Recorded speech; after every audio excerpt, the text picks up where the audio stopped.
over a number of days in the last week, had a burglary operation which has worked in collaboration with Hampshire Police, Surrey Police, and also Wokingham and Bracknell police areas. During the last week we've done some really sort of high profile focus. In the mornings we've been executing warrants under the Theft Act on known targets, and in one case we recovered around £20,000 worth of property from a recent dwelling burglary. We've obviously been doing a lot of work around offender management, i.e. engaging with those burglars that are known to us, either through intelligence or the fact that they've been convicted. Yeah, we've just executed a search warrant under the Misuse of Theft Act. We've recovered some electrical items that we can prove are related to a recent burglary within the area. We've got a small amount of Class B drugs, cannabis, and hopefully we will be arresting one person from the house and looking at following that up with further arrests once we've taken the property back and done some more checks. We've done hundreds and hundreds of houses, sort of house to house, looking at crime prevention advice, leaflet dropping, etc. We had the mounted section last week, and we regularly have them up doing high profile visible patrolling. And we've also used a proactive operation. For a number of days, 24/7, we made sure that there was ongoing activity, and we will regularly do it to disrupt criminality.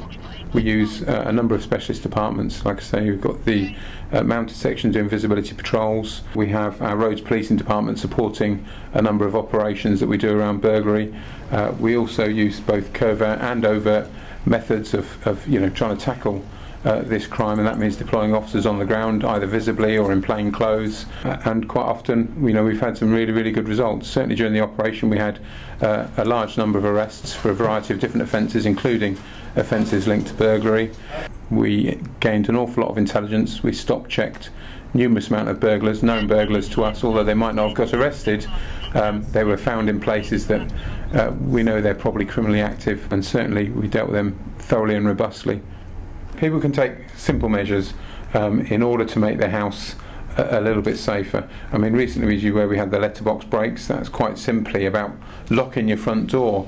A lot of people weren't securing their door from the inside because they'd lifted the latch up. They felt that the door wasn't likely to get open, but actually the simple exercise of turning the key and locking it makes all the difference. More recently, as I said, we've had a lot of shed breaks. They then used the tools to break into the house. Again, think about the security in your garden shed. Firstly, what tools you got available there. Appreciate you can't really keep them in your living room, and the shed's the place to keep them. But make sure that your shed is as secure as possible. Good, strong padlock.